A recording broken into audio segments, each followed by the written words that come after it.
ونصلي ونسلم على رسوله الكريم. أما بعد فأعوذ بالله من الشيطان الرجيم. بسم الله الرحمن الرحيم. واعتصموا بحبل الله جميعا ولا تفرقوا واذكروا نعمة الله عليكم إذ كنتم أعداء فألف بين قلوبكم فأصبحتم بنعمته إخوانا وكنتم على شفا حفرة من النار فأنقذكم منها كذلك يبين الله لكم آياته لعلكم تهتدون. وَلْتَكُنْ مِنْكُمْ أُمَّةٌ يَدْعُونَ إِلَى الْخَيْرِ وَيَأْمُرُونَ بِالْمَعْرُوفِ وَيَنْهَوْنَ عَنِ الْمُنْكَرِ وَأُولَئِكَ هُمُ الْمُفْلِحُونَ. صدق اللہ العظیم. اللہ رب العزت فرماتے ہیں یا ایھا الذین آمنوا اتقوا اللہ. پہلے یہ فرمایا کہ ایمان والو تقوی اختیار کرو، اللہ سے ڈرو جیسے ڈرنے کا حق ہے. وَلَا تَمُوتُنَّ إِلَّا وَأَنْتُمْ مُسْلِمُونَ. اور تمہیں ایمان اور اسلام کی حالت میں موت آنی چاہیے. مطلب ہے کہ اپنے ایمان کی، اپنے اسلام کی حفاظت کرو مرنے تک. کوئی چور ایمان کا، کوئی ڈاکو ایمان کا تمہارے ایمان کے اوپر کوئی ڈاکہ نہ ڈال سکے. صرف کلمہ پڑھنے کے بعد تم اپنے آپ کو فارغ نہ سمجھو. اس سے آگے فرمایا کہ وَاعْتَصِمُوا بِحَبْلِ اللَّهِ جَمِيعًا. اللہ کی رسی کو سارے مل کر مضبوطی سے تھامو. وَلَا تَفَرَّقُوا. اور آپس میں پھوٹ نہ ڈالو، تفرقہ نہ ڈالو، فرقہ واریت گروہ بندی میں نہ پڑو. وَاذْكُرُوا نِعْمَةَ اللَّهِ عَلَيْكُمْ. اور یاد کرو اللہ کی اس مہربانی کو جو اللہ نے تم پر کی، جو اللہ رب العزت نے وَاذْكُرُوا نِعْمَةَ اللَّهِ عَلَيْكُمْ إِذْ كُنْتُمْ أَعْدَاءً فَأَلَّفَ بَيْنَ قُلُوبِكُمْ. جب تم آپس میں دشمن تھے، فَأَلَّفَ بَيْنَ قُلُوبِكُمْ. اللہ نے تمہارے دلوں میں محبت پیدا فرما دی ایمان کی برکت سے، محمد رسول اللہ صلی اللہ علیہ وسلم کی برکت سے. فَأَصْبَحْتُمْ بِنِعْمَتِهِ إِخْوَانًا. تو پھر تم اللہ کی مہربانی سے آپس میں بھائی بھائی بن گئے. جو دشمن تھے وہ کیا بن گئے؟ بھائی بھائی بن گئے. کس نے بنایا؟ ایمان نے، اسلام نے، محمد رسول اللہ صلی اللہ علیہ وسلم نے. وَكُنْتُمْ عَلَى شَفَا حُفْرَةٍ مِّنَ النَّارِ. اور تم جہنم کے آگ کے گڑھے کے کنارے پہ کھڑے تھے. فَأَنْقَذَكُم مِّنْهَا. اللہ نے اس سے تمہیں نجات دی، بچایا تمہیں. تو فرمایا کہ كَذَلِكَ يُبَيِّنُ اللَّهُ لَكُمْ آيَاتِهِ لَعَلَّكُمْ تَهْتَدُونَ. اللہ اس طرح اپنی آیتیں تمہارے سامنے بیان کرتے ہیں تاکہ تم ہدایت پاؤ. اگلی آیت میں فرمایا کہ وَلْتَكُنْ مِنْكُمْ أُمَّةٌ. تم ایک جماعت ایسی ہونی چاہیے ہمیشہ يَدْعُونَ إِلَى الْخَيْرِ، کہ جو خیر و برکت کے کاموں کی طرف بلائے. وَيَأْمُرُونَ بِالْمَعْرُوفِ. اور جو بھلائی اور نیکیوں کی طرف دعوت دے، امر حکم دے ان کی. وَيَنْهَوْنَ عَنِ الْمُنْكَرِ. اور جو منکرات ہیں، جو گناہ ہیں، جو جرائم ہیں ان سے روکے. ایک جماعت تم میں، اسلامی معاشرے میں، اسلامی ملک میں ایک جماعت ایسی ہونی چاہیے. وَأُولَئِكَ هُمُ الْمُفْلِحُونَ. یہی لوگ فلاح پانے والے ہیں، کامیاب ہونے والے ہیں، دنیا میں بھی اور آخرت میں بھی. یہ دو آیتیں قرآن پاک کی ہیں. پہلی آیت میں جو فرمایا کہ وَاعْتَصِمُوا بِحَبْلِ اللَّهِ جَمِيعًا، سارے مل کر اللہ کی رسی کو تھام لو مضبوطی کے ساتھ. تو یہ اللہ کی رسی احادیث میں اس کی وضاحت آئی ہوئی ہے کہ یہ اللہ کی رسی حبل اللہ، حبل رسی کہتے ہیں قرآن پاک، اللہ کی رسی جو اللہ نے عارش سے لٹکائی ہوئی ہے، جو جیسے جو ہے نا بھائی وہ درخت سے آپ رسی لٹکاتے ہیں، اس رسی کے ذریعے سے درخت پہ چڑھتے ہیں، پہاڑ پہ چڑھتے ہیں. تو یاد رکھیے کہ یہ عرش سے اللہ نے یہ رسی لٹکائی ہوئی ہے قرآن پاک. وَاعْتَصِمُوا بِحَبْلِ اللَّهِ جَمِيعًا، سارے مل کے اس قرآن کو مضبوطی سے تھامو. اور آگے کیا فرمایا؟ وَلَا تَفَرَّقُوا، آپس میں پھوٹ نہ ڈالو. فرقہ واریت، گروہ بندی، جتھا بندی. دیکھیں قرآن ہمیں منع کر رہا ہے اس میں نہ پڑھو. قرآن تو منع کر رہا ہے، لیکن کچھ لوگ ہمارے معاشرے میں ہوتے ہیں، ان کی دال روٹی فرقہ واریت سے چلتی ہے، گروہ بندی سے چلتی ہے، ان کے مفادات ہی گروہ بندیوں سے چلتے ہیں، فرقہ واریت سے چلتے ہیں. فرمایا وَلَا تَفَرَّقُوا. اور پھر اللہ رب العزت نے دیکھیے حضور جب مدینہ تشریف لائے تھے، آپ کو پتہ ہے اوس اور خزرج دو قبیلے تھے عربوں کے، یہودی بھی وہاں آباد تھے، بنو نذیر، بنو قینقاع، بنو قریظہ. اس کے علاوہ بھی تقریباً علامہ سمہودی نے لکھا ہے وفاء الوفا میں مدینہ کی تاریخ جو انہوں نے لکھی ہے کہ تقریباً کوئی 20 قبیلے یہودیوں کے مدینہ میں آباد تھے. یہ تو بڑے قبیلے تھے. عرب دو قبیلے تھے، اوس اور خزرج. اوس اور خزرج کے لوگ، اور یہ علاقہ بنیادی طور پر وہ عربوں کا ہی تھا. یہودی تو بعد میں آئے تھے. یہودی تو کچھ کہتے ہیں کہ یہ جو ہے نا بھائی ان کا علاقہ تو دوسرا تھا، وہاں سے یہ بھٹکے ہوئے ان کے قبائل کہیں ادھر ادھر آ کے آباد ہو گئے. یہ علاقہ عربوں کا تھا، اوس اور خزرج کا. یہ دونوں آپس میں لڑتے تھے اور ان کو اسلحہ یہودی فراہم کرتے تھے. یہودیوں کا اس زمانے میں بھی کاروبار اسلحے کا تھا، دنیا کی تباہی کا، انسانیت کے قتل کا، انسانیت کو ختم کرنے کا کاروبار اس وقت بھی وہی تھا. ان کو آپس میں لڑاتے، دیکھو اس نے آپ کو یہ کہا، اس نے آپ کو یہ کہا، اس نے یہ کہا، لڑ پڑتے تھے. ان کا اسلحہ بکتا تھا، ان کا کاروبار چمکتا تھا. اور یہ جو نا پیسے کما کے جو نا بھائی ان کو اسے اسلحہ خریدتے تھے، اپنی کوئی فلاح و بہبود کے لیے استعمال نہیں کرتے تھے. آج بھی آپ دیکھیں گے دنیا میں اسلحہ کا کاروبار یہودیوں کا ہے. ہمارے جتنے بھی اسلامی ملک ہیں بھائی پیسے اکٹھا کر کے ان سے کیا لیتے ہیں؟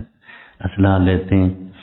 اور دنیا میں جہاں بھی آگ لگی ہوئی ان یہودیوں کی وجہ سے، امریکہ کی وجہ سے آگ لگی ہوئی ہے.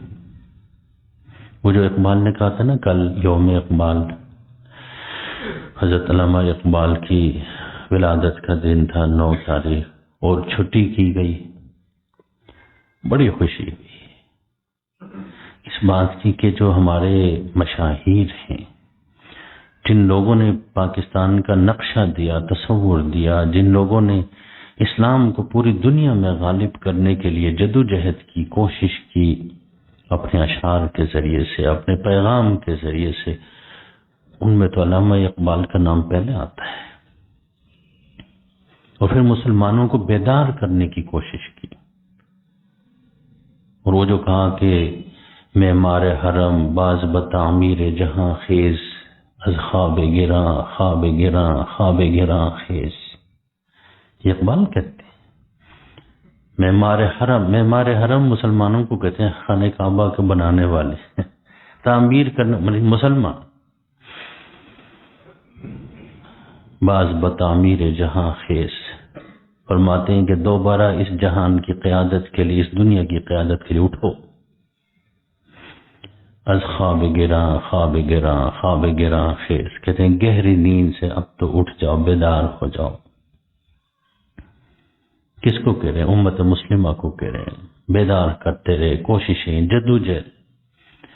اس لیے آپ کو یاد ہوگا کہ نادر شاہ کی حکومت آئی افغانستان میں، یہ ظاہر شاہ کے والد تھے، ان کی حکومت آئی، وہ یورپ میں رہتے تھے، وہاں سے آ کے حکومت میں آئے تو انہوں نے یاد رکھیے بر صغیر سے 3 بندے بلائے تھے اپنے تعلیمی نظام کو درست کرنے کے لیے۔ اس میں ایک سید سلیمان ندوی رحمہ اللہ تھے اور ایک علامہ اقبال تھے کہ یہ ہمارے تعلیمی نظام ہمیں بنا کر دیں افغانستان کا۔ یہ کابل یونیورسٹی ان لوگوں کے مشورے سے یہ کابل یونیورسٹی بنی تھی۔ ایک تیسرا بندہ تھا، اس کا نام مجھے یاد نہیں آ رہا۔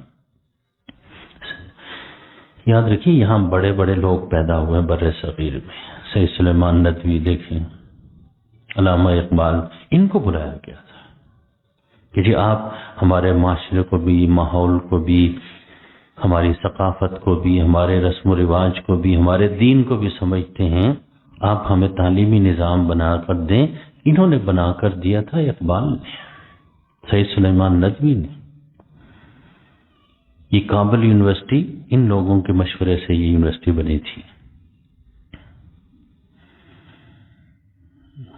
عبقری تھے یہ لوگ، نایاب لوگ تھے، لیکن اتنی دوراندیشی ان کی۔ 1930 میں انہوں نے جو نقشہ دیکھا، 47 میں جا کے اس نقشے میں قائد اعظم نے رنگ بھرا، پاکستان بنا۔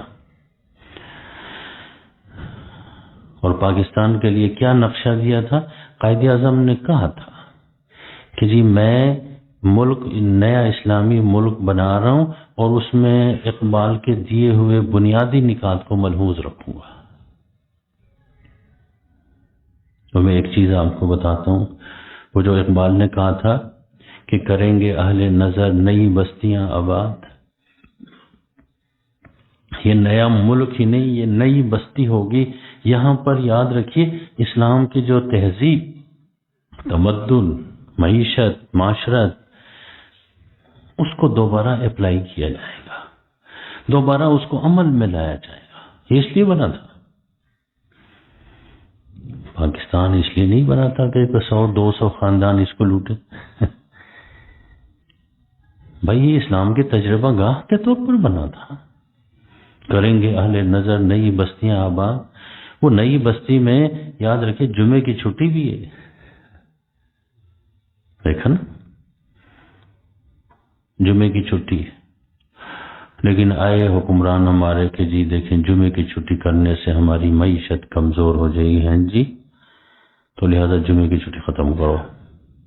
جس دن سے جمعے کی چھٹی ختم ہوئی ہے اس دن سے پاکستان ڈوبتا ہی جا رہا ہے، اس کی معیشت ڈوبتی جا رہی ہے۔ ہفتے کو چھٹی کرتے ہیں، آپ کو پتہ ہے، کیونکہ یہودیوں کی چھٹی کا دن ہے، عبادت کا دن ہے۔ اتوار کو کرتے ہیں، عیسائیوں کی عبادت اور چھٹی کا دن ہے۔ جمعے کو نہیں کرتے کہ یہ کون سا دن ہے، مسلمانوں کی عبادت کر لیتے ہیں۔ ہمارے نوجوان کوئی مسجد آئیں گے، کم از کم جمعے میں دین کی کوئی 1-2 باتیں کان میں پڑیں گی۔ یاد رکھیے دل بدلنے میں دیر نہیں لگتی، ایک لفظ بھی کان میں پڑا، چوٹ لگی تو کیا ہوگا، زندگی کیا ہو جائے گی انشاءاللہ۔ یہ آدھا گھنٹے کا بھی جو بیان ہوتا ہے علماء کرام کا مساجد میں، اب دیکھیں نا 8 سال تو پڑھنے سے رہے مسلمان، کوئی دکان کر رہا ہے، کوئی جو نا فیکٹری چلا رہا ہے، کوئی نوکری کر رہا ہے، لیکن جمعے کو کم از کم یاد رکھیے آدھا گھنٹے کے لیے تو الحمدللہ آ جاتے ہیں مسجد۔ یہ آدھا گھنٹے میں بھی کوئی ایک آدھ کان میں زندگی بدل جائے گی۔ میں نے آپ کو بتایا بھی تھا کہ ایک صاحب جو ہے نا اپنے بیٹے کو کہتے، بیٹا اذان ہوتی تھی نماز پڑھ کر آؤ، ہوتے ہوتے بیٹا تھوڑا بڑا ہو گیا، اس نے کہا ابا جی نماز اچھا کام ہے، انہوں نے کہا ہاں اچھا کام ہے، کہنے لگے پھر آپ خود کیوں نہیں پڑھتے؟ کہتے ہیں اس دن کے بعد کبھی جو ہے نا نماز قضا نہیں ہوئی، لیکن چوٹ لگی نا، وہ 1 منٹ میں جو ہے نا بھائی دل بدل گیا، زندگی بدل گئی، پکے نمازی بن گئے، کوئی بڑے عالم، کوئی خطیب صاحب، کوئی وہ نہیں، چھوٹے بچے کے ایک جملے سے دل بدل گیا، زندگی بدل گئی۔ بعض مرتبہ تو بھائی خطیب زور لگاتے رہتے ہیں، علماء سمجھاتے رہتے ہیں، لیکن بات سمجھ وہ کسی فقیر کی بات سمجھ آ جاتی ہے. کس کی؟ ایک فقیر کی بات سمجھ آتی ہے. میں پڑھاتا رہا، قدیم منطق بھی پڑھاتا رہا ہوں جامعہ اشرفیہ میں، تو اس میں یہ جملہ ہمیشہ آتا ہے کہ العالم متغیر وکل متغیر حادث، العالم حادث صغرا کبرا بنا کر نتیجہ اخذ کیا جاتا ہے. پڑھاتا رہا ہوں، کبھی سمجھا نہیں. کیوں جی؟ کتنا عرصہ پڑھاتا ہوں، پتہ نہیں کتنا عرصہ قدیم منطق پڑھاتا رہا، وہاں صغرا کبرا بنا کے نتیجہ اخذ کیا جاتا ہے. ایک مرتبہ ہمارے ایک بزرگ ہیں، ان کو میں نے کسی کی سفارش کر دی، ان کی نوکری لگا دیں. غریب آدمی، ان کی نوکری لگا دیں. کسی محکمے میں بڑے تھے، سفارش کرنے کا بھی ایک ثواب ہوتا ہے، اجر ملتا ہے. اس لیے حضور ہم جو کرتے نا سفارش، ناجائز سفارش وہ غلط ہے. من یشفع شفاعۃ حسنۃ فلہ کفل منہا. اچھی سفارش. حضور پاک صلی اللہ علیہ وسلم کے سامنے آتے تھے کوئی درخواست لے کے کہ جی یا رسول اللہ میرا یہ کام کر دیجیے، حضور خاموش ہوتے تھے. صحابہ کرام سے فرما دیتے بھائی تم ان کی سفارش کر دو، اللہ نے ان کا کام کرنا ہے، میرے ذریعے کرنا ہے. تم سفارش کرو گے تمہیں بھی کیا ملے گا؟ نیکی میں حصہ دار کیوں نہیں بن رہے ہو؟ خاموش کیوں رہتے ہو؟ اس لیے ہم بھی سفارش کرتے ہیں تھوڑی بہت، بھائی فلان جگہ کوئی کام ہے، نوکری دے دی ان کو سرکاری محکمے میں. وہ سال 2 سال کے بعد پھر وہ بندہ آئے میرے پاس، کہنے لگے جی وہ نوکری کچی ہے، ہاں جی تو اپنے بزرگوں سے کہیں کہ پکی کر دیں. میں نے کہا ٹھیک ہے کہہ دیتے، اور سفارش کرتے. اب دیکھیں نا، یہ پیسے لے کے سفارش کرنا یہ غلط ہے. ثواب کی نیت سے کسی کا حق بنتا ہو، کسی بیچارے کی سفارش یا کسی نیکی کی سفارش، یہ تو مطلوب ہے. اگر آپ کو کوئی کہتا ہے جی فلان جگہ مسجد بن رہی ہے اس میں حصہ ڈال دو، سفارش کرنے آپ نے جتنا حصہ ڈالا ہے سفارش کرنے والے کو بھی اتنا ہی حصہ ملے گا. بھائی فلان جگہ کو، میں نے کہا جی پکی کر دیں جی ان کو. اچھا بزرگ بڑے ہنسے، عالم نہیں لیکن نیک آدمی، بڑے ہنسے مسکرائے، کہنے لگے مولانا صاحب آپ اپنے بندے کو کہیں، وہ کہتے ہیں مجھے پکی کریں پکی کریں. یہ دنیا ہی کچی کیا ہے جی؟ یہ ساری دنیا ہی کچی ہے، یہی پکی نہیں تو میں اس کو کس طرح. بھائی اس دن میرے دل پہ چوٹ لگی. وہ جو کہا تھا نا العالم متغیر وکل متغیر فهو حادث، فالعالم حادث کے معنی فانی کے ہیں. تو بزرگوں نے اپنے لفظ میں سمجھا دیا کچی. فانی کیا ہوتی؟ فنا ہونے والی. یہ ساری دنیا ہی فنا ہونے والی، یہ کوئی پکی چیز ہے؟ کب قیامت آئے گی سب ختم ہو جائے گی. اس جملے کا مطلب بزرگوں نے سمجھایا. اور میں کتنے بڑے بڑے علماء سے پڑھتا رہا، خود بھی پڑھاتا رہا، لیکن دل پہ چوٹ. اس کے بعد جو بھی دیکھتا ہوں دنیا کی چیز، خیالات بھائی کچی ہے فانی ہے، یہ رونقیں سب فانی ہیں. دیکھو اس بزرگ کی بات میرے دل میں، اس لیے ہمیشہ دیکھیں جمعے کی چھٹی ختم کر دی. وہ پرانی بستی، انگریزوں کے ذمہ میں جمعے کی چھٹی نہیں ہوتی تھی، پرانی بستی چل رہی ہے. اب ہمارے نوجوان جو نا کوئی دین کی بات سنتے، وہ کسی کی نماز کا وقت آتا ہے، کس میں چوک میں، کسی کا روڈ کے اوپر، کسی کا کہیں، کوئی آ کے آخری اتحیات میں بیٹھتا ہے. یہ جو وعظ سننے کا موقع ہی نہیں ملتا، دین کی 2-4 باتیں سننے کا موقع ہی